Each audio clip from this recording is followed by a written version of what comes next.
లూకా సువార్త 21వ అధ్యాయము 22వ వచనమును మరొకసారి గమనించండి. లేఖనములలో రాయబడిన ఇవన్నీ నెరవేరుటకై అవి ప్రతిదండన దినములు.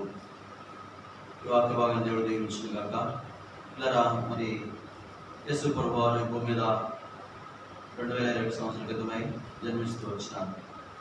దూత వచ్చి ఇదిగో ప్రజలందరికీ కలగబో మహా సంతోషకర సువార్తమానమని తెలియపరుస్తుంది. కాబట్టి ప్రభు వచ్చినాడు, అది సాక్ష్యముగా మనకు ఉంటుంది. రక్షకుడుగా జనములో ప్రకటించబడ్డ లోకమందు నమ్మబడ్డాడు. 33 సంవత్సరాలు జీవించాడు. తన జీవిత చివరి దినాల్లో అందరి కొరకై, వర్తమాన భూత భవిష్యత్తులను మానవులందరి కొరకై ఆయన చనిపోయి సమాధి చేయబడి తిరిగి లేస్తూ వచ్చినాడు. తర్వాత మరి తన శిష్యులకు కనబడుతూ వచ్చినాడు. 500 మంది కనబడుతూ వచ్చినాడు. ఆ తర్వాత మరి ప్రభు ఆరోహణమైపోతూ వచ్చినాడు. కాబట్టి ప్రభు యొక్క జీవితంలో ఎన్నో అద్భుతాలు, ఆశ్చర్యాలు మరి జరుగుతూ వచ్చినాయి. అవన్నీ రాయబడుతూ వచ్చినాయి. కాబట్టి ఇటు ప్రభువుకు వచ్చినటువంటి సాక్ష్యం ఇది నమ్మదగినది. ఈ ప్రభు యొక్క బ్రతుకుల దినాల్లో ఆయన మాట్లాడిన మాటల్లో ఇప్పుడు మనం చదువుతూ వచ్చినాం. శిష్యులు అడుగుతున్నారు, అయ్యా మరి మీరు రాకడకు సూచనలు ఏంటి? మీ యొక్క ఆగమనానికి మీరు వెళ్తారన్నారు, చనిపోతారు, సమాజంలో మనిషి కుమారుడు వెళ్తారన్నారు, మళ్ళీ వస్తారన్నారు, మీరు ఎప్పుడు వస్తారు? మీరు రాకడకు సూచనలు ఏంటన్నప్పుడు ప్రభు తన రాకడ గురించినటువంటి సూచనలు తెలియపరుస్తూ ఇవి మాట్లాడుతున్నట్టు మాటలు. అవి మొట్టమొదటిదంటే మరి అనేకులు నా పేరిట వస్తారు, మిమ్మల్ని మోసపరుస్తారు, కాబట్టి మీరు మోసపోకండి. అక్కడ విస్తరించింది, ప్రేమ చల్లారిపోయింది, జనం మీదకి జనం, రాజ్యం మీదకి రాజ్యం, కరువులు, భూకంపాలు, యుద్ధాలు, యుద్ధ వాతావరణాలు, తర్వాత తెగుళ్ళు వస్తాయని చెప్పేసి ప్రభు చెప్తూ వచ్చినారు. కాబట్టి ఈ దినాల్లో చూస్తే మరి ఇవే మనకు కనబడతా ఉన్నాయి. ప్రభు రాకడ దినాల్లో ఏం కనబడతా ఉంటే మొట్టమొదటి మనం గమనించవచ్చు, మోసం అండి. మోసం అనేది బాగా జరుగుతూ ఉంది. ఇప్పుడు ఎక్కడ చూసినా కల్తీ, దాన్ని మోసం అంటారు. కల్తీ వస్తువులు, కల్తీ బియ్యము, కల్తీ కారము, కల్తీ పసుపు, అంటే అసలు ఏది ఒరిజినలో ఏది కల్తీయో తెలియకపోతే అంతే. ఇంత మోసం జరుగుతుంది. లోకమంతా నకిలీ. అంటే దేవుడు ఉన్నాడు, దేవుడికి నకిలీ అంటే సాతాను. ఇప్పుడు దేవుడు దొరకగలిగిన ఈ సృష్టిలో మళ్ళీ సాతాను దొరకడం నకిలీ వస్తువు. అంటే సాతానుగానే ఇలా మనుషులను నష్టపరచడానికి, వారి యొక్క ప్రాణాలతో చెలగట్టమట్టడానికి. ఎందుకంటే వాడు నరహంతకుడు కదా. ఆది నుంచి వాడు అబద్ధికుడు, మోసగాడు, నరహంతకుడు, అవాదాన్ని ఆత్మను దోచుకున్నటువంటి వాడు. వాడు హేబెలు కయ్యను చంపుకునేటట్టు చేసినటువంటి వాడు. కాబట్టి ఆది నుంచి నరహంతకుడు, మోసపుచ్చు ఆత్మ వాడిదే, దురాత్మ. అంటే ఇప్పుడు చివరి దినాల్లో సాతాను యొక్క ఆత్మ ఎక్కువగా పనిచేస్తుంది. సంఘాలలో కూడా మరి యెజబెల్ ఆత్మ పనిచేస్తుంది, సాతాను ఆత్మ పనిచేస్తుంది, దురాత్మ పనిచేస్తుంది. అబద్ధ బోధకులు ఉన్నారు, అబద్ధ ప్రవక్తలు ఉన్నారు. కాబట్టి దురాత్మ ప్రభావం అధికంగా ఉన్నటువంటి దినాల్లో ఉంటున్నాం. కాబట్టి ఇప్పుడు ఈ దురాత్మ ఏం చేస్తుంది, సాతాను ఏం చేస్తుందంటే ప్రజలలో అనేకులను ఆవరించి వారిలో మోసపరిచే ఆత్మను పెడతా ఉన్నాం. అంటే ఇక ప్రజలకి ఏంటంటే అధిక తెలివి వేరు, అధిక తెలివి వేరు. అలాగే డివైన్ విజ్డమ్, దైవికమైన జ్ఞానం వేరు.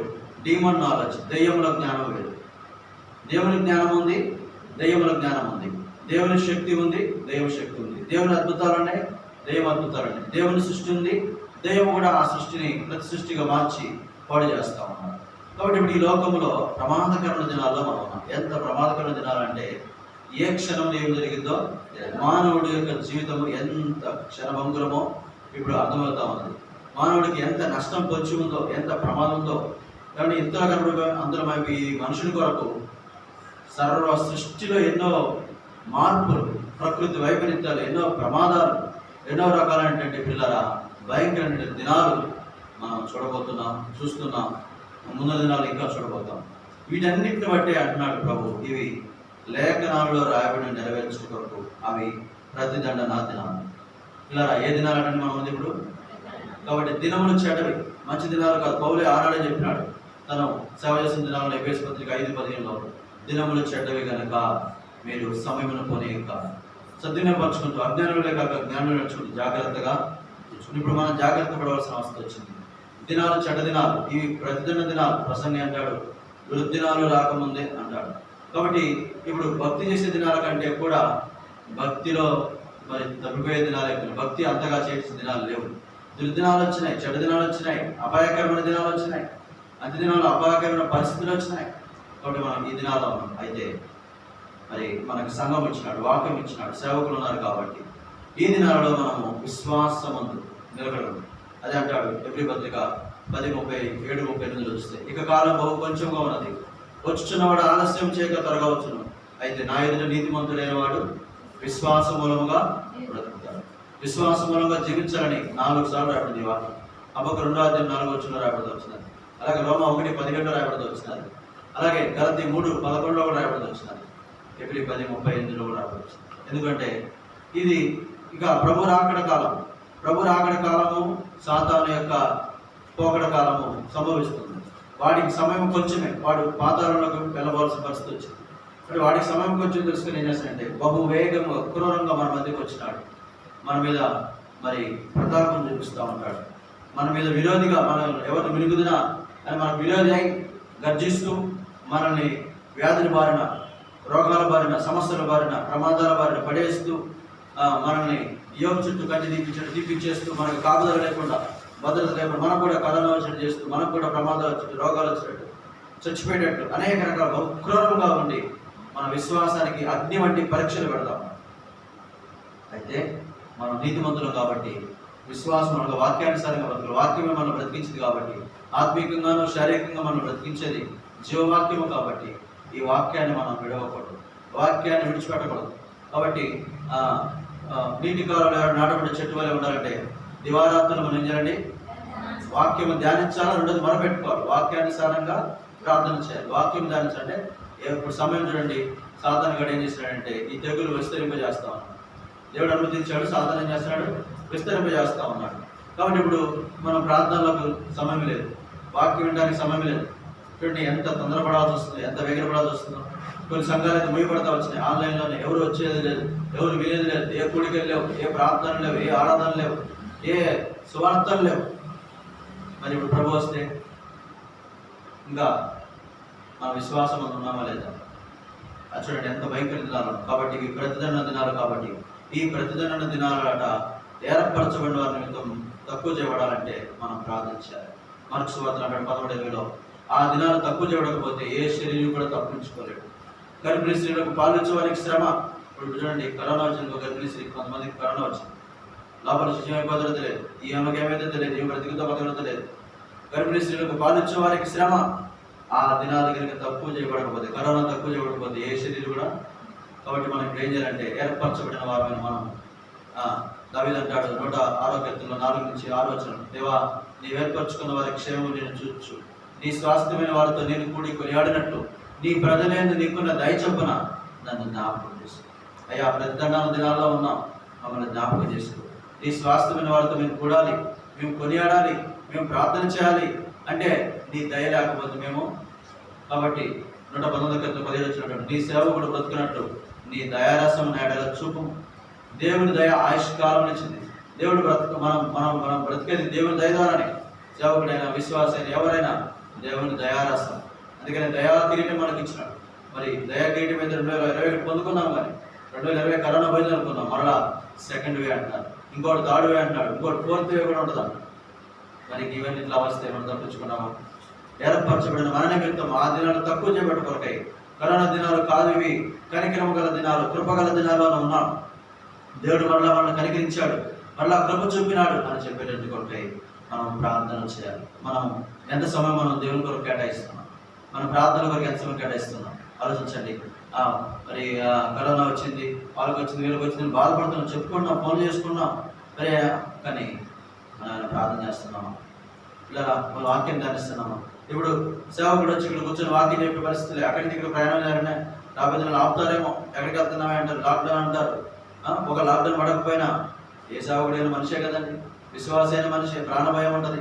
కాబట్టి ఇప్పుడు మరి భయపడి ఒకవేళ అమ్మని వెళ్తే అక్కడ నాకు వైరస్ వచ్చిందేమో, ఏ కూడికి పోతే ఎక్కడ వచ్చిందో. చూడండి చాలా మంది సేవకులకి ఎందుకు వస్తుందంటే పాపం చేసి వాళ్ళు కూడికలు పెడుతున్నారు, మీరు వచ్చి కాలు కలిస్తారు, చేతులు కలిపేటప్పుడు, లేకపోతే మీరు ఎత్తి మీద పెట్టి ప్రార్థన చేసేటప్పుడు, కాబట్టి మీరు అన్నం వడ్డించేటప్పుడు, లేకపోతే మేము ఏదో మొత్తం మీద అయితే వెళ్ళేటప్పుడు వచ్చేటప్పుడు, తిమ్మినప్పుడు తగ్గినప్పుడు సేవకులు కూడా వస్తాం. ఇప్పుడు పరిస్థితి ఏంటి? సేవకులు రాలని పరిస్థితి, వాక్యం చెప్పలేని పరిస్థితి, వాక్యం చెప్పకపోతే సంఘంలో విశ్వాసం అంట. కాబట్టి ఇవి ప్రతిదండన దినాలు. ప్రతీకారం తెచ్చుకుంటున్నాడు దేవుడు. ఎందుకు ప్రతిదండన దేవుడు చేస్తున్నాడు అంటే పిల్లరా రండి, మత్తయి సువార్తలో చూస్తే, మార్కు సువార్తలో చూస్తే 2 సువార్తల్లో రాయబడిన మాట ఏంటంటే రెండింటిలో ఉన్నది. దేవుడు ప్రతిదండన చేయడానికి మార్క్స్ వార్తలు ముందుకు వచ్చినట్లయితే పిల్లరా 2వ అధ్యాయంలో చూస్తే పిల్లరా 2వ అధ్యాయంలో నేను చదువుతా కొన్ని భాగాలు గమనించండి. ఆయన ఉపమాన రీతిగా వారికి బోధింపు ప్రారంభించింది. ఎట్లనగా ఒక మనిషిని ద్రాక్ష తోట నాటించి దాని చుట్టూ కంచె వేయించి ద్రాక్షల తోటి తొలిపించి గోపురము కట్టించి కాపులకు దాన్ని గుత్తకిచ్చి దేశాంతరం పోయింది. పంటకాలమందు ఆ కాపుల నుండి ద్రాక్ష తోట పండ్లను తన భాగం తీసుకుని వచ్చేటప్పుడు కాపుల ఎద్దుకు అతడు ఒక దాసుని పంపగా, చూడండి పిల్లరా, వారు ఆయన పట్టుకున్నారు, కొట్టారు, చంపుతూ వచ్చారు. తర్వాత ఇంకొక దాసుని పంపారు, వాడిని కూడా అలాగే కొట్టారు, చంపారు, పంపుతూ వచ్చారు. తర్వాత ముఖ్య దాసుని పంపించాడు, వాళ్ళు అలాగే చేశారు. సరే, ఇప్పుడు చివరిగా నా కుమారుని పంపిస్తాను, నా కుమారుని సన్మానిస్తారేమో, నా కుమారుడు అంటే ప్రేమ చూపుతారు, మన యజమాని కుమారుడు అని చెప్పి సన్మానిస్తారని చెప్తే వీళ్ళు, అరే ఇంకొక ఒకడు వస్తున్నాడు రా, వీడే వారసుడు, ఇతను చంపితే ఇదంతా మనదే అయిపోయింది, ఈ స్వాస్థ్యం అంతా మనదే అయిపోయింది, ఇతను చంపుదామని చెప్పి అతను పట్టుకొని ఈడ్చి ఆ ద్రాక్ష తోటలో చంపి ద్రాక్ష తోట వెలుపల పడేసుకోవచ్చు. ఇది ఉపమానితిగా చెప్పబడుతూ వచ్చింది, అలంకార రూపంగా చెప్పబడుతూ వచ్చింది. సరే, దీన్ని మనం అర్థం చేసుకోవచ్చు. దేవుడు ఈ భూమిని ఆకాశం కలుగజేస్తూ వచ్చాడు. ఇక్కడే భూమి మీద స్వర్గం అనుకున్నాడు. ఈ భూమి మీద మరి పరలోక భారాన్ని అనుభవించడానికి దేవుడు ఏదైనా తోటను వేస్తూ వచ్చినాడు. అక్కడ మానవుని ఉంచుతూ వచ్చినాడు. అయితే ఆ తోట చెడిపోతూ వచ్చింది. మానవుడు పాపం చేసి చెడిపోతూ వచ్చినాడు. భూమి బలాత్కారంతో నిండిపోతూ వచ్చింది. ఇప్పుడు దేవుడు మరి ఇంకా తర్వాత కుమారుని పంపిస్తూ వచ్చినాడు. దానికంటే ముందు మానవుడు రక్షించడానికి నాయకులను, సేవకులను పంపిస్తూ వచ్చినాడు. మోషే వచ్చినాడు, యెహోషువ వచ్చినాడు, యెషయా వచ్చినాడు, దావీదు వచ్చినాడు, ఎందరో గొప్ప భక్తులు వచ్చినారు. వారందరూ చనిపోతూ వచ్చారు. కొంత చంపబడుతూ వచ్చినారు, కొంత రక్తసాక్షులు అయితే వచ్చినారు. చివరికి తన ప్రియకుమారుని ఏకైక కుమారుని భూమి మీద పంపిస్తూ వచ్చినాడు. అయితే ఆయన కూడా వారు పట్టుకొని, నేను వారసుడు, ఇతను చంపితే స్వాస్థ్యవంతమంతా అయిపోయింది. సాతాను కూడా నాకు మొక్కు, ఈ లోకం అంతా నీకు ఇస్తానని చెప్పినాడు. అయితే సాతానాన్ని నీకు మొక్కను, ఈ లోకం అయిపోయి నాకు అక్కర్లేదు, నీకు మొక్కి నేనే దాన్ని నా ప్రాణం పెట్టి తీసుకుంటుంటే సాతాను నీకు ప్రాణం నాకు కావాలన్నాడు. ఈ రకంగా మనుషుల చేత ఆ ద్రాక్ష తోట మరి సంఘము సాదృశ్యం కాబట్టి ఆ ద్రాక్ష తోటలో సంఘాన్ని రక్షించడానికి, అలాగే నిన్ను రక్షించడానికి తన స్వరక్తమి సంపాదించిన సంఘాన్ని ప్రభు సంపాదించడం కాబట్టి మనం రక్షించడానికి వస్తే ఆయన గౌని వెలుపట సెలవు వేస్తూ వచ్చినాడు. ఆయన గౌని వెలుపట శ్రమ పొందుతూ వచ్చినాడు, బాధింపబడుతూ వచ్చినాడు. యెరూషలేము వీధుల్లో ఆయన శిలువ మోసుకుంటూ వచ్చి యెరూషలేము వెలుపట ఒక బాలసమైన కొండ మీద ఆయన చనిపోతూ వచ్చాడు. ఆ చనిపోయినటువంటి స్థలంలో ఆయన పూర్యగా ఉన్నటువంటి స్థలంలో ఆయన చనిపోతూ వచ్చినాడు. ఇప్పుడు ఈ సందర్భాన్ని బట్టి ఇప్పుడు ఆ కుమారుడు చనిపోతూ వచ్చినాడు. సాతాను ఈ లోకాన్ని ఆక్రమించుకుంది, ప్రభు వెళ్ళిపోతూ వచ్చినాడు.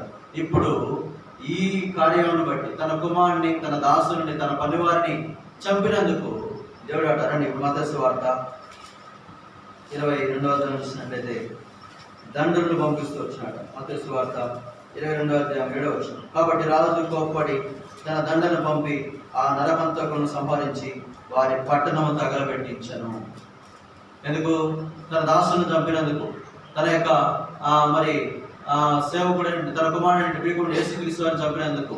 పిల్లల ఇప్పుడు దేవుడు చూడండి, ప్రకటన గ్రంథంలో వచ్చినట్లయితే ఆ దాసుడు ప్రకటన గ్రంథం 6వ అధ్యాయంలో చూసినట్లయితే 10వ వచనంలో, వారు నాదా సత్యస్వరూపి పరిశుద్ధుడా, ఎందాక తీర్పు తెచ్చుకు మా రక్తము నిమిత్తం భూనివాసులకు ప్రతిదండన చేయకు ముందు అని బిగ్గరగా కేకలు వేసి, పరలోకంలో నుండి వారు హతసాక్షులైనటువంటి వారు, ప్రభు చనిపోతూ వచ్చినాడు, ప్రభు దాసులైనటువంటి వారు, రక్తం చిందించిన వారు హతసాక్షులుగా మార్చబడినారు. కొత్త పాత నిబంధనలో చనిపోయినటువంటి వారందరూ ఇప్పుడు ఏమన్నారు తెలుసా? నాదా సత్యస్వరూపి, నువ్వు సత్యవంతుడు కదయా, మా దేవుడు, మా తండ్రివి కదయా, మా నిమిత్తం భూనివాసులకు తీర్పు తెచ్చవా, ప్రతిదండన చేయవా, ఎందాక ఈ లోకంలో తీర్పు తెచ్చో మా రక్తం నిమిత్తము అని వారు అక్కడ ఆయన మేల్కొల్పుతున్నారు. కాబట్టి ఇప్పుడు దేవుడు ప్రతిదండన చేయటకే వస్తున్నాడు. రండి, యెషయా గ్రంథము 34వ అధ్యాయము 8వ వచనం, 35వ అధ్యాయం 4వ వచనంలో ఆ వాక్యాలు మనం గమనిస్తాం. రండి పిల్లరా, యెషయా గ్రంథము ప్రతిదండన చేయు దినము, సీయోను వ్యాజ్యమును గురించి ప్రతీకార సంవత్సరము. అలాగే 35వ అధ్యాయం 4వ వచనం, కత్తెరలు హృదయాలతో ఇతరుడి, భయపడక ధైర్యమునుడి, ప్రతిదండన చేయటగా మీ దేవుడు వచ్చున్నాడు, ప్రతిదండను దేవుడు చేయదగిన ప్రతీకారము ఆయన చేయను. అది ప్రతిదండన దినము. కాబట్టి ప్రతీకార సంవత్సరము సీయోనును బట్టి, అనగా దేవుని ప్రజలను బట్టి, దేవుని ప్రజలుగా మొట్టమొదటి ఇశ్రాయేలు ఉన్నారు, వారిని బట్టి, వారికి చేసినటువంటి సేవను బట్టి ప్రవక్తలు చంపుతూ వచ్చినారు, వారి సమాధానం యోమాను చంపుతూ వచ్చినారు. వారి యొక్క సమాధులు కూడా కొంతమంది లేకుండా చేస్తూ వచ్చినారు. అనేక రకాల ప్రవక్తలు చంపారు. మరి మనుషులందరి కొరకు వచ్చిన యేసు ప్రభువు వారు మన కొరకు మీ కొరకు చనిపోతూ వచ్చినాడు. కాబట్టి అందరి కొరకు ఇశ్రాయేలు కొరకు చనిపోయిన ప్రభువును కూడా చనిపోతూ వచ్చినాడు. కాబట్టి ఇప్పుడు మనం అందరం ఆయన చనిపోవడం ద్వారా ఆయన ప్రజలుగా మార్చబడుతూ వచ్చినాం. ఆయన స్వకీయ సాంప్రదాయంగా మార్చబడుతూ వచ్చినాం. ఆయన స్వరక్తి సంబంధించిన సంఘాలు చేర్చబడుతూ వచ్చినాం. సీయోనుగా ఇక్కడ సంఘం వాడచ్చు, యెరూషలేమును వాడచ్చు, దేవుని మందిరాన్ని వాడచ్చు, ఇశ్రాయేలు ప్రజలను వాడచ్చు. కాబట్టి ఒక ప్రత్యేక జనాంగం గురించి చెప్తా ఉంది. కాబట్టి వీళ్ళందరిని బట్టి సీయోనును బట్టి ఆయన ప్రతీకారం చేసే సంవత్సరం. కాబట్టి ఈ ప్రతీకార దినాల్లో ఉన్నాం, ప్రతీకారం తెచ్చుకునే దినాల్లో ఉన్నాం, ప్రతీకార సంవత్సరాల్లో ఉన్నాం. అయితే ఇక్కడ దేవుడు ఏర్పరచబడిన వారికి చెప్తున్నాడు, సీయోనుకు చెప్తున్నాడు, ప్రతి రాష్ట్రానికి నేను తీర్పు తీరుస్తా, ప్రతి దేశానికి, ప్రతి ప్రజకు, అమ్మ వినండి, ప్రతి వ్యక్తికి నేను తీర్పు తీరుస్తా. కాబట్టి తత్తరిన హృదయాలతో, అనగా చెదిరిపోయిన హృదయాలతో ఉన్నవారు, చంచల హృదయాలతో ఉన్నవారు, బాధపడుతున్న హృదయాలతో ఉన్నవారు, మరి వేదనతో ఉన్న హృదయాలతో ఇలాగ చెప్పుడి, భయపడక ధైర్యముగా ఉండుడి. ఇదే మాట ఎవ్రీ పత్రికలు కూడా మనం చూస్తే రండి, ఎవ్రీ పత్రిక 2వ అధ్యాయం చూస్తున్నారా, మరి ఈ రకంగా రాబడుతూ వచ్చినది. 2వ అధ్యాయము 2వ వచనం. కాబట్టి వడలిన చేతులను సడల మోకాలను బలపరచడి, మరియు కుంటికాలు వెనకక బాగుపడి నిమిత్తం మీ పాదములకు మార్గమును సరళము చేసుకోండి. కాబట్టి ప్రభు చెప్తున్నాడు, మరి తత్తరిన హృదయాలతో సడలిన చేతులతో ఉన్నట్టు వారిని, మోకాళ్ళతో ఉన్నట్టు వారిని, మోకాళ్ళతో ఉన్న కుంటికాలు వెనకక బాగుపడి నిమిత్తమై ఇలాగ చెప్తున్నాడు. ఏమని? ప్రార్థన చేయండి, మీ మోకాలు వంచండి. మీరు మీరు మీ మోకాలు నేలను తాగితే మీ ప్రార్థన ఆకాశం తాగితే. ఎందుకు? మీ దేవుడు వస్తున్నాడు సంఘం నిమిత్తమై ప్రతిదిన చేయడానికి, తన దాసుల నిమిత్తమై ప్రతిదిన చేయడానికి, తన కుమారుడు యేసుక్రీస్తు వారి నిమిత్తమై ఈ లోకంలో ప్రతిదిన చేయడానికి దేవుడు రాబోతున్నాడు. ప్రతీకారం చేసేదానికి రాబోతున్న ఆ సంవత్సరం వచ్చింది. కాబట్టి ఆ సంవత్సరాలలో మనం ఉన్నాం, ప్రతీకార సంవత్సరాలలో మనం ఉన్నాం, ప్రతిదిన సంవత్సరాల్లో మనం ఉన్నాం. కాబట్టి భయపడక ధైర్యంగా ఉండండి. మనతో చెప్తున్నాడు, ఎందుకు? తన జనముతో చెప్తున్నాడు, సీయోను నిమిత్తం నేను ప్రతిదిన చేస్తాను, ప్రతీకారం చెప్తాను, మీరు భయపడక ధైర్యంగా ఉండండి, ధైర్యంగా ఉండండి. ఎందుకు తెలుసా? మీ దేవుడు వచ్చున్నాడు, ఇదిగో ఆయన వస్తున్నాడు. ప్రభు 2సారి వస్తారని చెప్పినాడు కదా. ఆయన వచ్చే ముందు ఆయన ప్రతిదిన చేస్తాడు, భూలోకానికి తీర్పు తీస్తాడు. ఈ రకంగా తెగులతో, కరువులతో, యుద్ధాలతో, భయంకరమైన మరణములతో ఇది ఒక తీర్పు. ఈ భూమి మీద ఈ రకంగా దేవుడు ప్రతీకారం చేస్తా ఉన్నాడు, ప్రతీకారం చేస్తున్నాడు. అంటే చూస్తాను కొన్ని ప్రతీకారాలు ఎవరు చేస్తారని చూస్తే కీర్తన గ్రంథం చూస్తే పిల్లరా 31వ కీర్తన 23వ వచనంలో ఇది రాబడి వచ్చినారు. యెహోవా భక్తులారా, మీరందరూ ఆయన్ని ప్రేమించుడి, యెహోవా విశ్వాసాన్ని కాపాడును, గర్వంగా ప్రవర్తించే వారికి ఆయన గొప్ప ప్రతీకారము కీలకండి. ఎవరికన్నా ప్రతీకారం చేసే దేవుడు?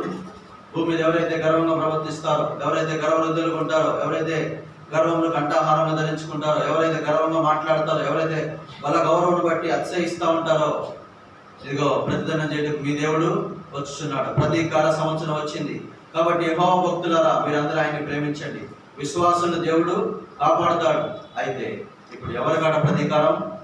విశ్వాసులలోనైనా, భక్తులలోనైనా, లోకములోనైనా, అవిశ్వాసులైనా, ఎక్కడ ఎవరు గర్వముగా ప్రవర్తిస్తారో ఆ గర్వముగా ప్రవర్తించు వారిని, ఆ గర్వ హృదయమైనటువంటి వారిని ఇదిగో అన్నాడు ఇక్కడ, ప్రతీకారము చేయను. ఆయన గొప్ప ప్రతీకారం చేయను. ఇప్పుడు మనం పరీక్షించుకోవాలి బలలో పాల్పొందే ముందు. ఇప్పుడు దేవుని నమ్ముకున్న బిడ్డగా మనం, గర్వము మనది కాదండి, గర్వము సాతాను గడిగాడు. వాడు గర్వించాడు, పరలోకంలో గర్వించి మహోన్నతులతో పాటు నేను సమానం అనుకున్నాడు. వాడికి ఆ గర్వం లేకపోతే పడిపోయేటోడు కాదు, నేను సమానం అనుకునేటోడు కాదు. కాబట్టి పిల్లరా, గర్వం ఏం చేసిందంటే, పిల్లరా దేవుని సింహాసనానికి ఎక్కాలని తీసుకొచ్చింది.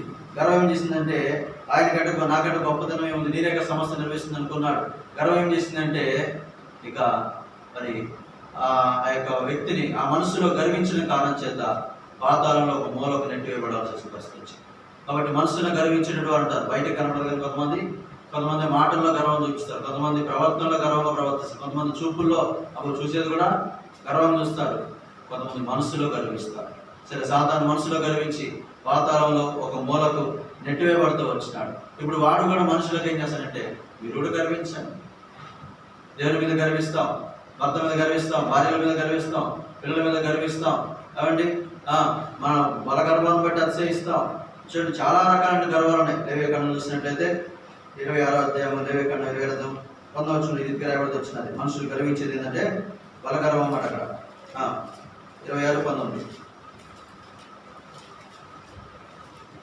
మీ బలగర్వమును భంగపరిచి ఆకాశం నిలువలను భూమిని పితరులను ఉండజేస్తున్నాం. బలగర్వం అన్నట్టు మనుషులకు అంటే ఒక్కొక్కరు బలం, వాళ్ళ బలము, వాళ్ళ అండబలము, వాళ్ళ కండబలము, డబ్బు బలము, ఏమండి ఆస్తి బలము, వారి పిల్లలేమో బలం అంటారు, ఇల్లే బలం అంటారు, డబ్బు బలం, ఒక్కొక్కరు ఒక్కొక్క రకమైన బలం. అందుకనే మనిషి దేవుడిని లెక్క చేయట్లా. డబ్బు ఉంది దేవుడితో నాకేం పని, తెలివి ఉంది దేవుడితో నాకేం పని. తెలివితేటలు కూడా ఒక గర్వమే. తెలివితేటలు కూడా గర్విస్తూ ఉంటాడు, డబ్బునోడు గర్విస్తూ ఉంటాడు, లోకంలో అందచందాలను గర్విస్తాడు, అందం బట్టి గర్విస్తాడు. కాబట్టి పిల్లరా ఇక రకరకాల గర్వం వాళ్ళకున్న స్టేటస్ని బట్టి, స్థితిగతులను బట్టి, పరిస్థితిని బట్టి, డబ్బును బట్టి, బలాన్ని బట్టి రకరకాలుగా గర్విస్తుంది. అందుకనే వీరందరికి ముందు ఎందుకంటే సాతానుడు గర్వించాడు, వానికి ప్రతీకారం చేయడానికి దేవుడు రావాలి. ఎవరైతే మరి వాని ఆలోచించి నడిపించబడి వాని యొక్క తలంపులతో వాని యొక్క మనసు కలిగి భూమి మీద విశ్వాసులైనా అవిశ్వాసులైనా ఎవ్వరు గర్విస్తే దేవుడికి పక్షపాతం ఏమీ లేదు. మేలు చేయడానికి పక్షపాతం లేదు, తీర్పు తెచ్చడానికి కూడా పక్షపాతం. ఆయన న్యాయవంతుడు, నీతి గల న్యాయాధిపతి. కాబట్టి ఆయన తీర్పు తెచ్చి దేవుడు వాటి ప్రేమ చూపింది ఎంత వాస్తవమో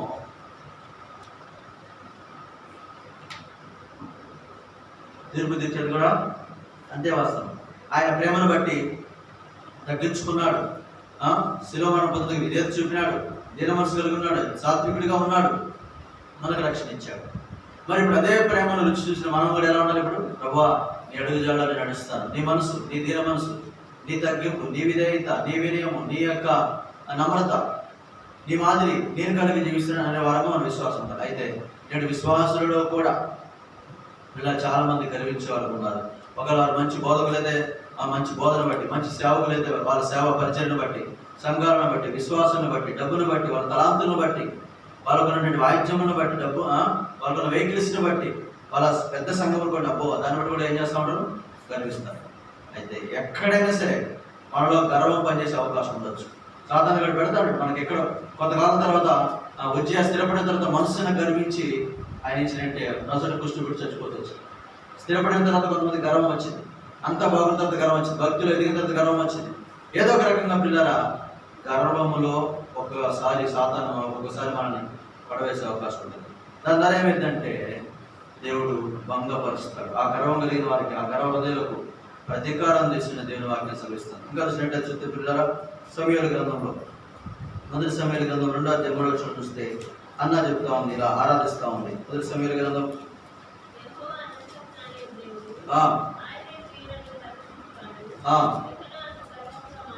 చూడు పిల్లరా, గర్వంగా మాట్లాడతారు కొంతమందికి బలగర్వం ఉంటుంది, కొంతమందికి ఏమో మాటల్లోనే గర్వంగా మాట్లాడతారు. అన్నా చూస్తే మరి అంటుంది, మీరంత గర్వంగా మాట్లాడమాకండి, యెహోవా ఏం చేసేవాడ క్రియలను పరీక్షించేవాడు, ఆయన అనంత జ్ఞాని, అందరిని పరీక్షిస్తున్నాడు. ఓ పెరిగినా నువ్వు అంత గర్వించమా, నీకు పిల్లలు ఉన్నారని, నాకు లేరనే కదా నన్ను చుట్టుపడి మాట్లాడేది. చూడండి, ఒకరికి ఉన్నది ఒకరికి లేదని బట్టి ఏం చేస్తారు? ఆ మాటలు ఏంటంటే చెప్పండి, గర్వ మాట, నాకు ఇది ఉంది నీకు అది లేదని చెప్పే మాట. అంటే కొందరు గర్వించి మాట, కొందరు అట్లా కాకుండా కొంతమంది సాధారణంగా మాట్లాడదు. కానీ ఇప్పుడు పెనిన్నానే ఉంది, ఆ శత్రులు ఎవరు? వైద్య ఎవరు? పెనిన్నా, ఆమె శత్రువు. ఇప్పుడు ఆమె ఏం చేస్తుంది? నాకు పిల్లలు ఉన్నారు, నీకు లేదు, నీకు కొట్టుకోద్దాన్ని, నువ్వు పిల్లలు లేదని, నువ్వు శాపగ్రస్తురాలి, నువ్వు అట్లాంటిది నోటికి లోకస్తులకి ఎన్నో మాటలు వస్తూ ఉంటాయి. విశ్వాసులు కూడా ఈ రోజున వాళ్ళకు ఉన్నదాన్ని బట్టి ఇతరులకు లేదని బట్టి ఏం చేస్తుంటే గర్వంగా మాట్లాడే అవకాశం. బట్ మనలో గర్వపు మాటలు, ఇంకా గర్వపు మాటలు ఏం చేద్దు మాట్లాడు. కొంతమంది మాట్లాడుతూ ఉంటే ఎంత అతిశయం అన్నా కూడా ఒక మాట గర్వం వచ్చింది, అహంకారంతో ఏమండి రకరకాలుగా వాళ్ళ యొక్క స్వభావాన్ని ఏర్పరుస్తుంది మాట్లాడు. ఒకప్పుడు నేను అలాంటి పాపినే, ఒకప్పుడు నేను ఆ స్థితిలోంచి వచ్చిన వాడినే, దాన్నే, మరి ఒకప్పుడు నేను కూడా దేవుడిని అడగనప్పుడు ఏమీ లేదు దాన్ని, ఇప్పుడు నాకు గర్వించడానికి ఏముంది, అతిశయించడానికి ఏముంది, నాలో ఏమన్నా ఉందా మంచి, ఏ మంచిదే నన్ను ప్రభు ప్రేమించాడు కదా అని మనుషులు ఆలోచిస్తే ఎంత బాగుంటుందండి. ఆలోచిస్తే సంఘాలు ఇంకొక రకం ఉంటాయి, మన ఆత్మీయతలు ఇంకొక రకం ఉంటాయి, సేవ ఇంకొక రకం ఉంటుంది, పరిస్థితి ఇంకొక రకం ఉంటాయి. కానీ స్థిరపడిన తర్వాత, కొంతకాలం అయిన తర్వాత, మనకంటూ ఒక స్టేటస్ వచ్చిన తర్వాత, ఉద్యోగం వచ్చిన తర్వాత, వివాహం అయిన తర్వాత, పెళ్ళిళ్ళైన తర్వాత, పిల్లలు పుట్టిన తర్వాత, పిల్లలు లేనిదనుకో, వాళ్ళకి ఉద్యోగాలు లేనిదనుకో, వాళ్ళకి డబ్బు లేనిదనుకో, స్థితిగతులు బాగాలేదనుకో, ఇలా గర్వంగా మాట్లాడేవారు ఉంటారు. ఈ రోజున కూడా చాలా మంది భక్తి బడాయి మాటలు చాలా గర్వంగా మాట్లాడతారు. కొంతమంది అన్నీ తెలుసు అన్నట్టుగా, మాకే మొత్తం తెలుసు అన్నట్టుగా కొంతమంది మాట్లాడుతూ ఉంటారు. భూమి పుట్టినప్పటి నుంచి ఉన్నాను అన్నట్టుగా, ఆదాము తోడు నేను అన్నట్టుగా మాట్లాడతాను, అన్నీ తెలుసు అన్నట్టుగా మాట్లాడతాను. అయితే జ్ఞాని తన జ్ఞానాన్ని బట్టి అతిశయించకూడదు. శివుడు తన శివుని బట్టి కృపను చూపించు, భూమి మీద కృపను చూపించు, నిబంధన నెరవేర్చిన దేవుని బట్టి మనం అతిశయించాలి. అతిశయించుడు ప్రభువుని బట్టి అతిశయించాలి, ప్రభువుని బట్టి మాట్లాడాలి. ప్రభువుని బట్టి మనం ఏదైనా ప్రభు అయినా బలం అండి అని మనం, యెహోవా నా బలమా నేను నిన్ను, దావీదు గర్వించాడా? నువ్వు తిరస్కరిస్తున్న జీవం గల దేవుని పేట నీ మీదకి వస్తున్నావు, ఆయన నా బలం. నువ్వేమో నీ బలం చూసుకొని వస్తున్నావు, నీ యొక్క శౌర్యం చూసుకొని, నీ కండబలం చూసుకొని వస్తున్నావు. అయితే నేను యెహోవా పేరట యుద్ధము జరిగించేది ఆయన. నా ప్రభు సహాయం వల్లే నేను ప్రాకారం దాడు, నా ప్రభు సహాయంలో శత్రువుని జయిస్తానని 19:29 అన్నాడు. కాబట్టి ప్రభు సహాయం కోరుకున్నాడు. ప్రభువా నా బలము అన్నాడు. కాబట్టి దావీదు అతిశయించలేదు, గొలియాతు అతిశయించాడు. ఆయన బలాన్ని బట్టి, ఆయన సైన్యాన్ని బట్టి, ఆ ఈటిని బట్టి, ఏమంటే తన యుద్ధ ఆయుధాలను బట్టి, ఎంత గొప్ప ఎత్తర తన హైట్ని బట్టి గర్వించాడు. వాడు మాట్లాడుతున్నాడు, ఎట్లా మాట్లాడుతున్నాడు? ఇశ్రాయేల్లో మగవాడు లేడా, నన్ను ఓడించడం లేడా, దేవుడు ఉన్నాడా మీకు అసలు అన్నట్టుగా మాట్లాడితే, ఏ దినమున వాడి తల నరికి ఇశ్రాయేల్లో దేవుడు ఉన్నాడని నేనేం చేస్తాను నిరూపిస్తుంది. ఎందుకు తెలుసా? యెహోవా నా బలం, ఆయన నా బలం. ఆయన బట్టి అతిశయిస్తున్నాను. ఆయన బట్టి చెప్పే మాట ఏంటంటే, రాజా ఇదిగో నేను నా తండ్రి మందను మేపుతున్నప్పుడు ఒకసారి సింహం వచ్చింది, ఒకసారి ఎలుగుబంటి వచ్చింది. అవి మరి నా గొర్రెపిల్లల మందలో వచ్చి గొర్రెపిల్లలు ఎత్తుకొని ఉంటే నేను వాటిని తరిమాను, అది నా మీదకి రాక నేను దాన్ని చీల్చాను. దేవుడిని బట్టి చెప్తున్నాడు. అప్పుడు సౌలుకు దేవుని మాటను బట్టి, కాబట్టి దేవుని మాట కాబట్టి నమ్మికొచ్చి, పొమ్ము యెహోవా నీకు తోడుగా, బలవంతుడైన దేవుడు, ప్రాకారంలో పడగొట్టే దేవుడు, సైన్యంలో అధిపతి అయిన దేవుడు, సైన్యం అధిపతి యెహోవా, మరి ఈ తిరస్కరిస్తున్న వాటి మీద జయమిడానికి నీకు తోడుండడు అన్నట్టుగా, ఓ యెహోవా నీకు తోడు ఉంటాడని చెప్పి ఆ బాలుడిని, ఆ యవనస్తుని, ఆ దావీదుని దీవించి పంపిస్తే, మరి పాడుకుంటూ పోయేటువంటి పాట, యెహోవా నా బలమా, మరి నా శత్రువులను అంతమార్చుకోవడం నీవే అని చెప్పి ఆయన మీదకి పోయి విసరగా ఒక్క రాయికే చచ్చిపోతూ వచ్చాను. ఇలా అతిశయిస్తూ బాగానే ఉంటుంది. కానీ కొందరు అలా కాదు, నేను నా అనేది ఇలా చాలా మంది జీవితాలు ఉంటుంది. ఆ కారణం చేతనే దేవుడు ఈ దినాలలో ప్రతీకారం చేస్తుంది. మనుషుల్లో చాలా మందికి ఉంది. లోకంలో అయితే ఇంక చెప్పక్కర్లే. లోకంలో అయితే కొంతమంది అతిశయించే, వాళ్ళ డబ్బును బట్టి, వాళ్ళ ఘనాన్ని బట్టి, వాళ్ళ స్థలాన్ని బట్టి, పొలాన్ని బట్టి, వాళ్ళకున్న స్థితిగతులను బట్టి ఎంతో గర్విస్తూ ఉన్నారు.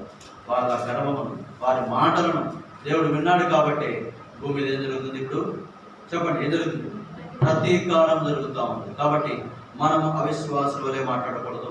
మన అవిశ్వాసమైన బలాన్ని బట్టి, ధనాన్ని బట్టి, ధనాన్ని బట్టి, మనకున్న స్థితిగతులను బట్టి అతిశయించకూడదు. ఇంకా చూసినట్లయితే ఎలా మాట్లాడుతున్నారు వీళ్ళు?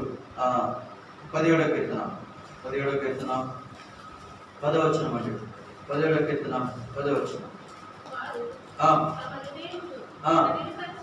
కఠినపరుచుకొని ఉన్నారు, వారి నోరు గర్వముగా మాట్లాడు. ఉదయం కఠినపరుచుకుంటే గర్వంగా మాట్లాడు. ఉదయం అదే విరిగి నలిగిపోతే మంచిగా మాట్లాడు. ఆరాధన ఏమో విరిగి నలిగి ఉదయం అంటారు. మరి బయటికి పోయాక చెప్పండి, విశ్వాసం ఏంటంటారు, నాయన విరిగి నలుగుతుంది, కొద్ది శుద్ధి ఆరాధన నీకు అర్పిస్తాను అని ఒక ఆమె, ప్రభా నేను కుక్కను, ఆయన కుక్కలాంటి దాన్ని, ప్రభా కుక్కలాగా తిరిగి నన్ను ప్రేమించావు, రక్షించావు. ప్రభా నేను పందిని, ఆయన పందిలాగా వదిలితే నన్ను క్షమించి రక్షించావు అన్నది. ఆ పక్కన విశ్వాసం కదా, అవును ప్రభా, అవును ప్రభా. ఆరాధన చేస్తుంటే ఎవరు అది, నేను ఆరాధన చేస్తుంటే అవును అని చెప్పేసి కళ్ళు తెరిచి చూసుకుంటే, ఓహో నువ్వా, నాకు తెలిసి నువ్వు ఎప్పుడు నాకు విరోధంగానే మాట్లాడతావు. నేను పందిని కుక్కనంటే నువ్వు అవును అంటావా, నీ సంగతి బయటికి వెళ్ళొద్దని అనుకుని మనసులో అనుకుని ఈ కొద్ది శుద్ధి ఆరాధన విరిగి నలుగురు హృదయంతో నీ బంగారు పాదముల చెంత యేసుక్రీస్తు నామములో సమర్పిస్తున్నాను ప్రభువా ఉంది. ఇక ఇట్లా ఆయాసపడుతుంది, నొప్పులు రొప్పుతా ఉంది. ఇంక రెండో వర్తమానం 4 గంటల సేపు చెప్తాడు ఆయన కూడా. ఈ పాస్టర్ గారికి ఎప్పుడేం చెప్పలేదు లేదు, ఇంతసేపు అని చెప్పేది, ఇంతసేపు అని అసలు ఒక వాక్యం చదవలే, ఒక వాక్యం ఎప్పుడు ఎందుకు చదువుతుందో అందులే అన్నది.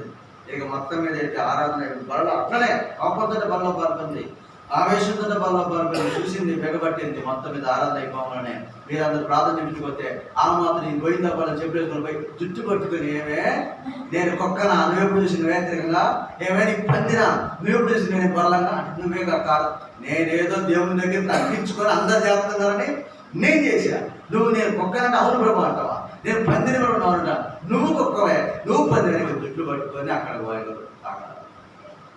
ఏది అక్క ఇది విరిగినది హృదయం ఆరాధన. వాళ్ళ హృదయం ఏం చేసినాడు? ఇప్పుడు వాక్యం చెప్తామంటే బల దగ్గర రొట్టెలు పిలిచినప్పుడు మన హృదయం కూడా ఏం చేయాలండి? మనం గర్వంగా మాట్లాడకూడదు. ఏముంది? ఎవరి మీద గర్వించుకుంది? గర్వంతో ఉండి విరవకూడదు, గర్వంతో మాట్లాడి విరవకూడదు. అయితే ఆ మనిషి రొట్టె పిలుస్తున్న ఆ హృదయం విరగల, ఆ హృదయం కరగల. ఎన్ని వాక్యాలు చెప్పారు కొంతమందికి, కరగదు. అయితే మనం విరిగి నలిగిపోవాలి, కరిగిపోవాలి. దేవుని మాటలకు ఏం చేయాలా? విరిగిపోవాలి, నలిగిపోవాలి, కరిగి. ప్రభా నిన్ను బట్టి నీ వాక్యంలో మాట్లాడింది కాబట్టి నా హృదయం కడుగునాయన మెత్తని పచ్చు. మన కాట ఏ గుండె ఇచ్చినట్ట రాతి గుండె తీసివేసి, మళ్ళీ ఒక్కోసారి మనకు రాతి గుండె అందుకని కఠినమైంది. రాతి గుండె ఏమైపోయింది? ఒక్కోసారి లేకపోతే గుండె కఠినం చేసుకుంటాం, అది రాతి అయిపోయింది. అంటే విరిగిన హృదయమో ఆరాధన అప్పుడేమో విరిగిన హృదయమో, ఏమంటే రెండో వర్తమానం అప్పుడేమో కఠిన హృదయమో, లేకపోతే మందిరంకి వచ్చినంతేమో విరిగిన హృదయమో, బయటికి వెళ్ళిన తర్వాత కఠిన హృదయం. ఎవరికి కనికరం చెప్పడం, ఎవరికి మంచిగా మాట్లాడడం, ఎవరితో ప్రేమతో మాట్లాడడం. అసలు కొంతమంది అయితే సైలెంట్ కిల్లర్స్, మాట్లాడకపోవడం కూడా ఒక కారణమే. ఏం వాడినే మాట్లాడు, అంతే కదా, నాకు అంత అవసరం, నా అవసరం అంటే ఆమె వచ్చింది, ఆయన అవసరం అంటే వాడేవాడు. ఏమంటే ఇట్లా అంటారు. ఇది కూడా ఒక గర్వమే. మాట్లాడకపోవడం ఒక గర్వమే, మాట్లాడిన కూడా మాటల్లో కూడా గర్వమే. అది హృదయాన్ని కఠినపరుచుకున్నవాడు, బైబిల్లో ఉంది. హృదయం కఠినపరుచుకున్నవాడు కీడులో పడతాం. కీడు వచ్చింది మనకి, కీడులో పోయి పడతాం. కీడులో పడ్డామంటే ఇంకా ఏమైపోయిందో మనకు తెలియదు. ఏ కీడు తగలకుండా కాపాడే దేవుడు. నువ్వు హృదయాన్ని కఠినపరుచుకుని ఆటోమేటిక్గా నువ్వేం చేస్తావు? వీడు అందుకనే పరిస్థితులను బట్టి అయినా జరుగుతున్న సంభవాలు చూసి నిజంగా కరోనా ఎంతమందిని అంటే ఇప్పుడు నిజంగా ఏంటి ఆడ డబ్బు ఆడ ఘనత ఆడ నీ హోదా ఏది? ఎక్కడ కనపడుతుంది? ఆ కట్టెల మీద కాలిపోతా ఉంది. ఎంత రోజు గొయ్యిలో దాచిపెడుతుంది. నీ స్థితి ఏది ఇప్పుడు? నీ డబ్బు ఏది ఇప్పుడు? నీ బలగం ఏది? నీ అందం ఏది? నీ ఆస్తి ఏది? నీ ఇల్లు ఏది? ఇదంతా నథింగ్, ఏమి లేదు. ఇదంతా ఒక నాటకం, ఇదంతా ఒక నటన అని ప్రజలకు అర్థం. అవును, ఈ లోక నటన ఏమవుతుందట? గతించిపోతుంది. చాలామందికి ఇప్పుడు చాలా మార్పు వస్తుంది. కరోనా వస్తే చచ్చిపోతామండి, బతికిన కొంతకాలమైన మంచిగా బ్రతుకుతాం, కలిసిమెలిసి బ్రతుకుతాం అనేవారు కొంతమంది హృదయాన్ని కట్టపరుచుకుంటారు. వాళ్ళు ఎట్టాగో కీడులు ఏం చేస్తారు? పడిపోతారు. కాబట్టి ఇప్పుడు మనం ఏం చేద్దాం? మన హృదయం ఏం చేయాలి? మన ప్రభు హృదయం లాంటిదిగా మార్చుకోం. ప్రభా నీకు కలిగిన మంచి హృదయం ఆగ్రహించు, నీ జాలి హృదయం, నీ ప్రేమ గల హృదయం, నీ మంచి మనసు, క్రీస్తు యేసును కలిగిన మనసు మనము కలిగి ఉండి అటువంటి హృదయంతో బలం పడతాం. హృదయాన్ని కఠినపరుచుకుంటే కీడులో పడతాం. కీడులో పడ్డప్పుడు ఇంకేం జరిగిందో మనకి తెలియదు. కాబట్టి వాళ్ళ దగ్గరికి వచ్చినప్పుడు ఒకవేళ మనలో బలహీనతలు ఉన్నా, లేదు మన విషయంలో ఇతరులు తప్పిపోయినా, మన ఇంటి వాళ్ళే కావచ్చు, బంధువులే కావచ్చు, భార్య కావచ్చు, అత్తయ్య కావచ్చు, మామయ్య కావచ్చు, కూతురే కావచ్చు, కోళ్ళే కావచ్చు, మన సంరక్షకులకే కావచ్చు, ఎవరు మన విషయంలో తప్పిపోయినా ఒకవేళ నిజమైన విశ్వాసం అయితే వాళ్ళు చెప్పారండి, మనం ఏం చేయకూడదు? చెప్పండి, మనం ఏం చేయకూడదు? ప్రభువుకు అప్పగించుకోవాలి. ప్రభా నిన్ను బట్టి క్షమిస్తున్నాను, ప్రభా నిన్ను బట్టి ప్రేమిస్తున్నాను, నిన్ను బట్టే. రూత్ ఎవరిని బట్టి చేసిందండి అత్తకి? కాబట్టి ఆయన నామాన్ని బట్టి చూపిన ప్రేమను అటు మర్చిపోడు. ఇప్పుడు 6:10 తన పరిశుద్ధులకు చేసిన పరిచర్య, ఆయన నామాన్ని బట్టి చూపిన ప్రేమ దేవుడు ఏం చేయండి? వాళ్ళు మర్చిపోవచ్చు, అత్త మర్చిపోవచ్చు, మన ద్వారా మేలు పొందిన మర్చిపోవచ్చు. మనం ఎవరికైతే మేలు చేస్తామో, ఎవరైతే మంచిగా మాట్లాడతామో, ఎవరైతే మనం ప్రేమిస్తామో వాళ్ళు మర్చిపోవచ్చు. కానీ దేవుడు మరచుటకు అన్యాసం. దేవుడిని బట్టి మనం ప్రేమించుకుంటాం, దేవుడిని బట్టి. ఎందుకంటే ఆయన మనకు చెప్పాడు, ఈ పాపలకు మనకు ప్రేమ చెప్పాడు, మనం క్షమిస్తున్నాడు. ఇప్పుడు కూడా ఎన్నో తప్పులు ఉన్నాయి, మనలో ఎన్నో లోపాలు ఉన్నాయి, ఎన్నో బలహీనత అయినా ఇప్పటికీ మనం ప్రేమించబడ్డాం, క్షమించబడ్డాం, కాపాడబడ్డాం. యెహోవా విశ్వాసం ఏం చేస్తున్నాడా? కాపాడుచున్నాడు. అయితే గర్వం ప్రతీకారం చేసి గొప్ప ప్రతీకారం చేస్తున్నాడు. అయితే ఒకవేళ కొన్నిసార్లు మనలో గర్వించిన కూడా మనం కాపాడాడు, భద్రపరిచాడు, సంరక్షించాడు, పోషిస్తున్నాడు, అలంకరిస్తున్నాడు, దీవిస్తున్నాడు, ఆశీర్వదిస్తున్నాడు. కొదువలు లేకుండా అన్ని విషయాలు ఆదుకుంటూ ఉన్నాడు. మనకి ఎందుకు హృదయం కఠినపరచుకోవడం? చాలామంది హృదయాలు కఠినమైపోతున్నాయి. వాళ్ళు ఏ ఆలోచన మీద బేస్ అవుతున్నారో ఆ ఆలోచన మీదే దిగిరాట్లా. ఇంతే, ఇట్లా అనుకున్నా ఇంతే, ఇదే నా నిర్ణయం, తుది నిర్ణయం అంటారు. చివరి వరకు ఇంతే. ఎందుకు? కీడులో పడ్డానికి, నష్టపోవడానికి, నాశనం అవడానికి, కాబట్టి తెగులు పారవడానికి, తర్వాత పాతాలను వెళ్ళిపోవడం. సాధారణ గడు కీడులో పడలేదు, పాతాలలో వెళ్ళిపోలేదు, హృదయం కఠినపరచుకోలేదు. కానీ మన జీవితాల్లో కూడా మనం ఒకవేళ మన విషయంలో తప్పు చేసిన వారిని క్షమించడానికి మనము హృదయము కరిగిపోవాలి. ఇప్పుడు హృదయం కఠినపరుచుకున్నాడేమో కీడులో పడిపోతున్నాడు. వాడి మాటలు కూడా ఎట్లా ఉంటాయి? ఇప్పుడు చెప్పండి, గర్వంగా మాట్లాడతాం. ఇంకా చూసినట్టయితే 73వ కీర్తన 6వ వచనం కూడా గర్వం కంఠాహారంగా ఉంటుంది వీళ్ళకి. చూడండి 73వ ఆలోచన. కావున గర్వము కంఠాహారంలో వారు పట్టుకొను, వారిని చుట్టుకొనుచున్నది. వస్త్రము వలె వారు బలాత్కారమును ధరించుకుని ఉన్నారు. ప్రభు చేత వారి కనులు మెరకలైనవి, వారి హృదయాలోచన బయటికి కానవచ్చున్నవి. ఎగతాళి చేయించు బలాత్కారం చేత జరుగు కీడును గురించి మాట్లాడదు, గర్వముగా మాట్లాడదు. చూడు గర్వమును అమ్మా కంఠహారం ఏంది నెక్లెస్ నేను ఎన్ని పోసులమ్మా, ఎన్ని పోసులు అది 3 పోసులు అంటారా, 3 పేటలు కదా నెక్లెస్. ఇక్కడ పెట్టేది ఏంటంటే నాకు తెలియదు, కొంచెం చెప్పండి ఏంటంటే నెక్లెసేనా? ఏ పోసలు ఎన్ని పోసలు పెడతారో, ఎన్ని బతికిస్తారో. కంఠహారం ఏందట కొంతమందికి, అదే కొంతమందికి ఇంకేముందట, బంగారం లేదన్నమాట, గర్వాన్ని పెట్టుకోవడదేమో. చెప్పండి, ఆడవాళ్ళైనా మగవాళ్ళైనా కంఠహారం ఎందుకు ధరించుకో? దయను నీ కంఠాభూషణముగా ధరించు. సామెతల గ్రంథం రాబడి దయను సత్యము 3వ అధ్యాయంలో ఎన్నడూ నిన్ను విడిచిపెట్టుకోలేము, అవి నీ కంఠాభూషణముగా ధరించుకో. అప్పుడు మనుషుల దృష్టిలో దేవుడి దృష్టిలో ఏమనుకుంటావు? మంచివాడు అనిపించుకుంటావు. మన కంఠానికి ఏముండాలి? దయ అంటే ప్రేమ ఉండాలి. మనం ధరించుకోవాల్సి, మన గొంతులో ఉండాల్సింది కూడా అదే. కొంతమంది లోపల ఒకటి ఉండదు, పైన చూస్తారు ఎంత మంచిగా మాట్లాడుతున్నారో. ఇది కూడా ప్రమాదమే. ఇది పరిశీలిస్తున్న వాడికి తెలుసు. మరి నువ్వు పైన ఒకటి, అమ్మా మీకు నిద్ర కొంత ఆఫ్ చేశానా? చెప్పండి, ఆఫ్ చేశాను. ఇంకొక 1/2 గంట ఉంది, వినండి. ఆ 1/2 గంట వినండి. కాబట్టి పిల్లరా, కొంతమంది పైకి ఒకలాగా ఉంటారు. ఇది చాలా టైప్ ఉంటే వెచ్చగానే ఉండు, లేకపోతే చల్లగానే ఉండు. కానీ ఇల్లు వెచ్చగా ఉంటే అటు చల్లగా ఇటు వెచ్చగా ఉన్నప్పుడు నువ్వు వెచ్చ, అప్పుడు ఏం చేస్తాడు? ఉమ్మి వేస్తాడు, బయటపడేస్తాడు. మీరు ఎరగని పో అంటాడు. దౌర్భాగ్యుడు, దిక్కుమానం అయిపోతాం. జీవిస్తున్నాను పేరు మాత్రం తప్ప మృతులే మనం. వెచ్చగా అలా కాకుండా మనం వెచ్చగా ఉండాలి, వెలిగించేవారు ఉండాలి, ఉద్యోగం కలిగించడం ఉండాలి, ప్రభు బిడ్డలంగా ఉండాలి. అలా అంటే పైన ఎలా ఉన్నామో లోపల కూడా. కాబట్టి దేవుని బిడ్డలంగా 2 ఒకే విధంగా, బయట లోపల ఒకే విధంగా. అంటే మన కంఠము హారముగా దయను సత్యము ధరించుకున్నారు. ఇక్కడ వీళ్ళగాట గర్వము ధరించుకున్నారు. బలాత్కారముగా మాట్లాడుతుంది నోరు, ఎంత బలాత్కారంగా మాట్లాడు. కాబట్టి ఈరోజు అందుకనే బలాత్కారులు అంటారు లోకంలో. బలాత్కారులు, దళారులు ఆక్రమించుకుంటున్నారు. వాళ్ళ మాట, ఎవడరాడు, స్థలం నాది అన్నాడు నాబాలు. ఏందయ్యా ఇది నాదండి, అహాబు అన్నాడు నాబాలు వచ్చి. మా పితరులు ఇచ్చిన స్వాస్థ్యం అంటే వివేకం బాబు అని చెప్పి బయటికి వెళ్ళి మా అమ్మ మనసు. వాళ్ళ భార్య చెప్పాడు, వాళ్ళ భార్య వచ్చి నేను వాళ్ళని చంపించేసి. ఎంత బలాత్కారం అంటే, ఎంత గర్వం చూడండి. ఏం మాట్లాడు, ఏం రూపురేఖలు లేకుండా, సాక్షాధారాలు లేకుండా చేస్తుండే రోజున. ఈ స్థలం మాదంటే బలాత్కారంగా మాట్లాడేవాళ్ళు, ఈ పొలం నాదంటే బలాత్కారం మాట్లాడు, ఇల్లు నాదంటే. కాబట్టి ఇంకా రేపు రోజున పిల్లలు నాదన్నా ఎవరు ఆడతారేమో. ఎంత బలాత్కారం ఉందో చూడండి. ఆనాడు లోతు దినాల్లో చూస్తే మీ ఇంటికి వచ్చిన మనుషులు పంపించి బయటికి, ఎంత బలాత్కారం అండి. వాళ్ళకి సంబంధించిన వల్ల చుట్టాలు రాబడదని ఇంటికి, చుట్టాలు వస్తే వాళ్ళని పాడు చేస్తూ ఉంటున్నారు. చూడండి, రాబోయే దినాల్లో మీకు పెద్ద దినాలు ఉండదట. మనం చెప్పకూడదు ఏంటంటే ఇట్లాంటి బలాత్కారాలు, భార్యలను వశపరుచుకోవటం, ఏమండి యవన స్త్రీలను వశపరుచుకోవటం, ఇలా ఈ రకంగా బలాత్కారంగా వాళ్ళకి ఇష్టమైన వాళ్ళని తీసుకొని పోవటం, పాడు చేయటం, చెరపటం, వాళ్ళని అంటరాలుగా దొరకటం, ఎంత భయంకర దినాల్లో ఉంది. ఈ రకంగా మనుషులు చాలా బలాత్కారం ఉంటుంది. అయితే దాన్ని బట్టి ఏం చేస్తున్నాడు దేవుడు? భూమి మీద ప్రతీకారం చేస్తాడు. అందుకనే ఈ దినాలు వచ్చినాయి, ఈ శ్రమల దినాలు వచ్చినాయి, ఈ భయంకరమైన దినాలు వచ్చినాయి. ఇంకా చూస్తే పిల్లరా, మరి ఈ గర్వం ఏం చేస్తున్నానంటే సామెత 13:10.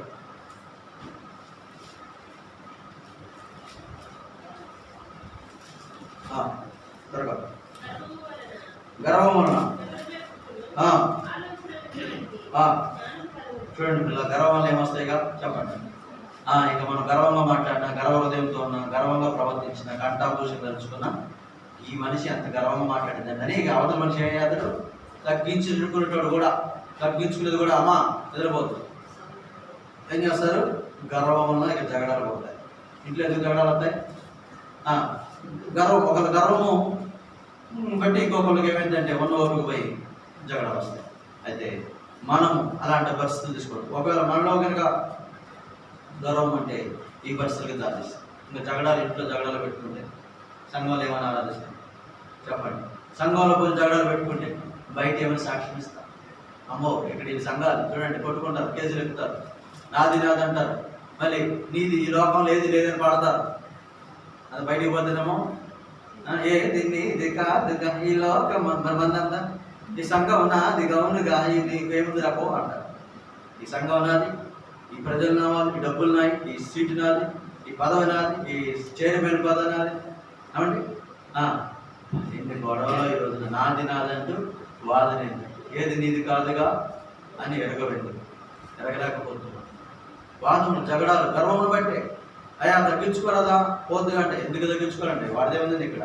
వాడు చిన్నోడండి, పొట్టోడండి, నిన్నగాక మొన్న వచ్చిందండి, నేను సీనియర్ అండి. సంఘాల్లో జగడాలు, కుటుంబాల్లో జగడాలు. చిన్నకోళ్ళు ఎందుకు తగ్గించుకోవాలి?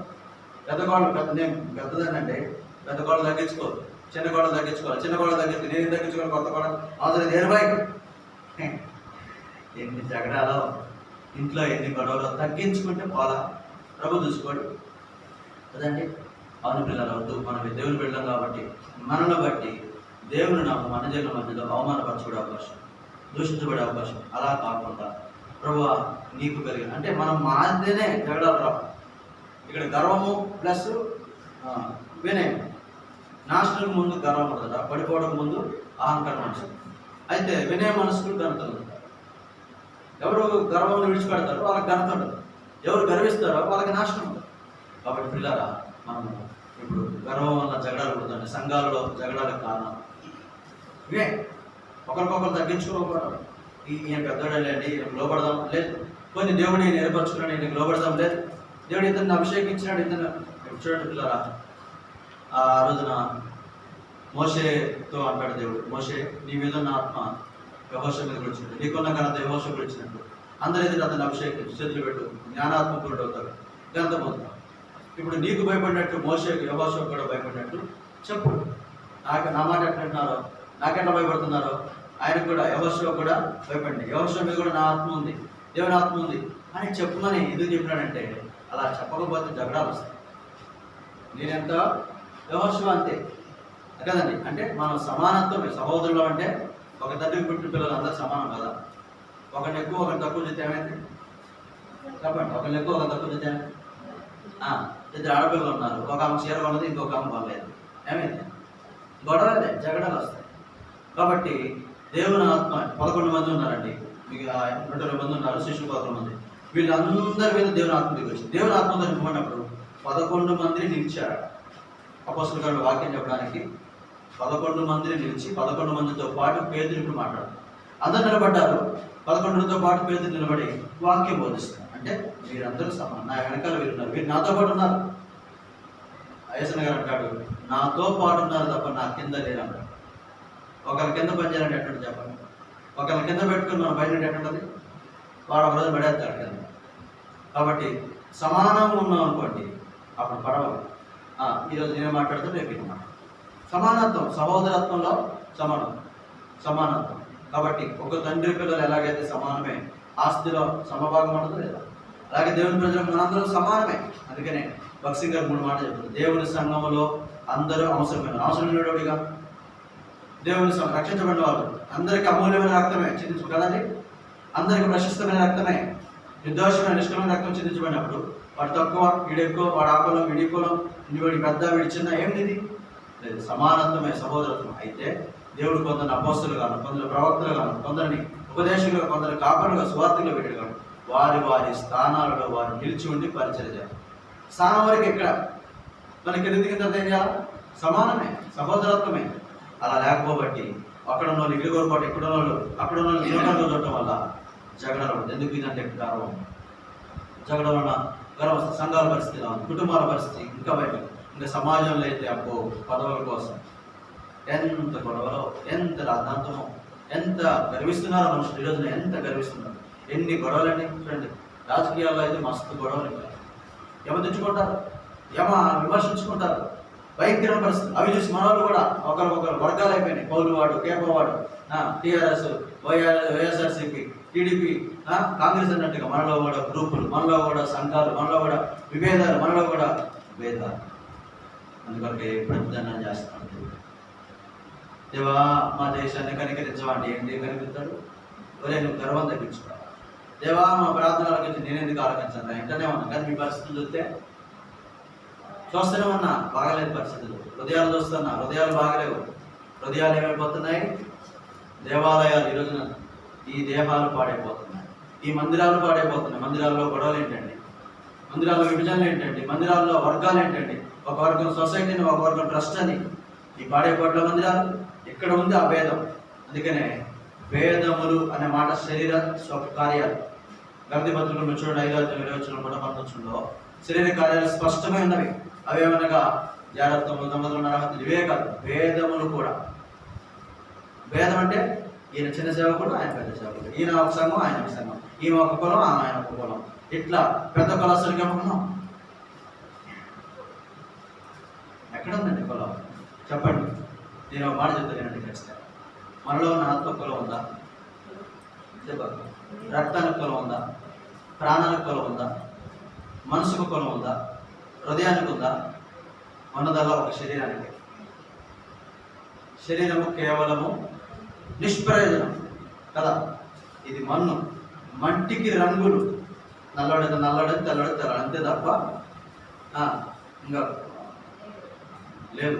ఈ వంటికున్న కులం పేరు ఒకరోజు మార్చిపోయింది. ఒకరోజు మనం చచ్చిపోతాం, చచ్చిపోయినప్పుడు ఈ పేరు అట్లా కలిసిపోయింది. నీ ఆత్మ దేవుని దగ్గర, ఆత్మకు ఏ కులం పెట్టుకుందాం చెప్పండి. అందరిలో ఉన్నది ఒకటి ఆత్మ. ఈ 2016లో ప్రపంచ DNA సంస్థ నిరూపించింది తెలుసా? దేవుడు అందరినీ ఒకే రక్తముతో సృష్టించాడు. అందరి DNA ఒకే రకం ఉన్నాడు. DNA ఉంటుంది లోపల, గ్రూపులు వేరు, రక్త గ్రూపులు వేరు. మానవుని DNA ఒకటే. జాతులు 2, ఆడామ ఒక జాతి. ఇక కులాలు లేవు, మతాలు లేవు. ఏమండి? మతం మెదడులోంచి పుట్టింది, మనిషి ఆలోచనలో పుట్టింది. మతం, కులం మనుషుల కళ నుంచి పుట్టింది. ఆడిలో వచ్చి మన దేశాన్ని పాలించి, ఆ యొక్క దేశాన్ని విభజించి పాలించే విధానంలో కులాలుగా విడగొట్టారు. మరి బ్రహ్మకు పుట్టిన నలుగురు అయితే ఎన్ని కులాలని చేసిన కులాలు చెప్పండి. ఇదంతా ఒక కలం నుంచి వచ్చింది, ఒక కవిత్వం, ఒక కవి పెట్టింది. ఒక ఆనాటి మేధావులు అన్నవారు ఇలా పాలిస్తే, వర్గాలు విడగొడితే ఒకరి మీద ఒకరు ఆధారపడి బ్రతుకుతారని చెప్పి, ఇప్పుడు మనం పోయి కుమారి ఇంటికి, కుమారు పోయి కమ్మారి ఇంటికి, కమ్మారు పోయి వైశాఖి పోయి ఇంకొక ఇంటికి, ఇట్లా ఒకరి మీద ఒకరు ఆధారపడి చేసి వాళ్ళ పైన కూర్చున్నాం. మనం అందరం కొట్టుకొని వస్తాం.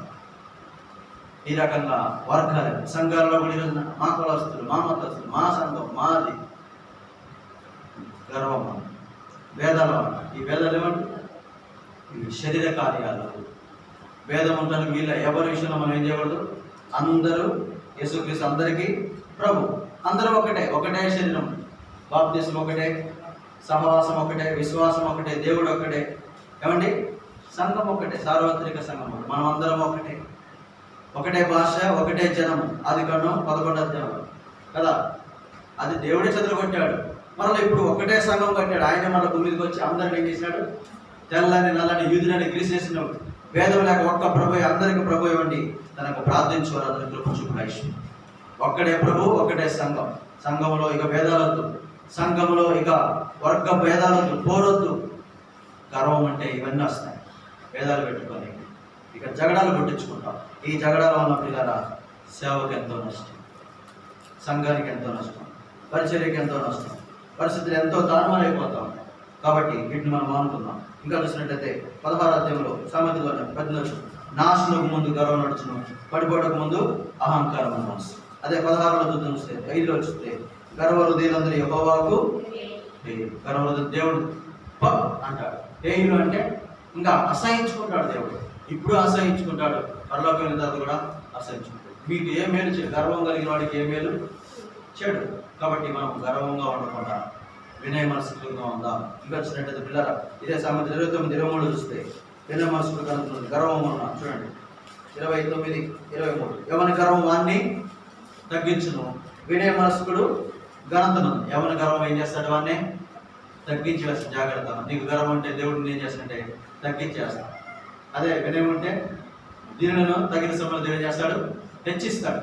దేవుడు తగిన సమయంలో హెచ్చించినట్టు ఆయన బలిష్టమైన రెక్కల కింద దీన మనస్కులై ఉండండి. అదే గర్విష్ఠులైతే అక్కడి నుంచి పడగొడతాడు. యెషయా గ్రంథము చూద్దాం.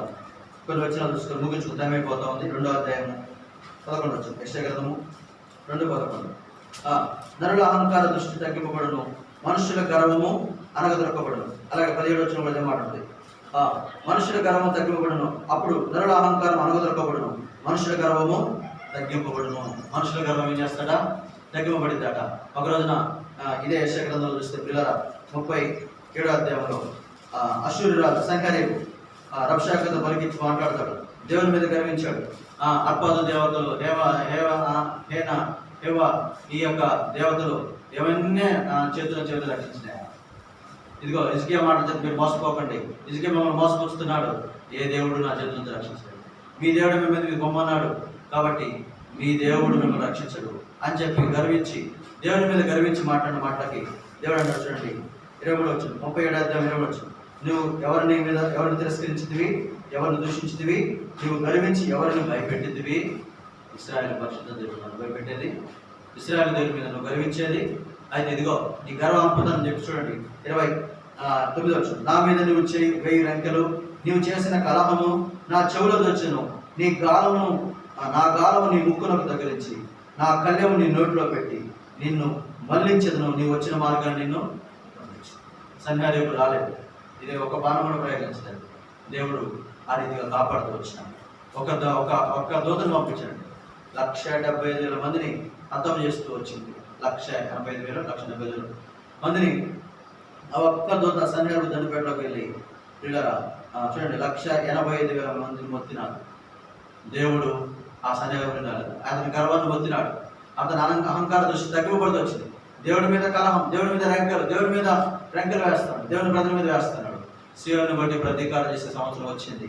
ఆ సంహారేపుకి, ఆ అశ్షూరు రాజుకి దేవుడు ప్రతీకారం చేస్తూ వచ్చినాడు. వచ్చిన మార్గాన్ని వెళ్ళిపోతూ వచ్చాడు. అతను కొంతకాలం తర్వాత ఇంటికి వెళ్ళి దేవాలయం అంటే ఆయన కుమారులు అతన్ని ఏం చేసినట్టే బ్రతుకుతుండగా అతని కుమారులు అతన్ని చంపుతూ వచ్చినారు. చూడండి, కన్న కొడుకులు తండ్రిని చంపడం ఏంటంటే ఎంత గర్వం అంటే, ఎంత రంకెలేసినట్టు దేవుడి మీద, దేవుని ప్రజల మీద. కాబట్టి ఎవరి గర్వం వాడినే తగ్గించు. గర్వ హృదయంలో అనుమతపడుతున్నారు, అనిపివేస్తాడు దేవుడు అనిచి తిరిగి తొలగించి వేస్తూ వచ్చినాడు. అలాగే మరి 20వ గ్రంథంలో చూస్తే పిల్లరా 49వ అధ్యాయంలో 16 వచనంలో ఆ యొక్క సాతాను గురించి కూడా రాబడుతూ వచ్చినాడు. 49 త్వరగా 16. నీవు భీకరుడవు, కొండసందులో నివసించువాడా, పర్వత శిఖరంలో స్వాధీనపరచుకోడా, నీ హృదయగర్వం నిన్ను మోసపుచ్చెను, నీవు పక్షిరాజుల నీ గూటిని ఉన్నత స్థలంలో కట్టుకును, అక్కడ నుండి నిన్ను క్రిందకు పడదోస్తున్నాను. ఇదే యెహోవా వాక్కు. ఉపధ్యాయులో కూడా 1:3లో కూడా చూడండి 1:3 ఉపధ్యాయ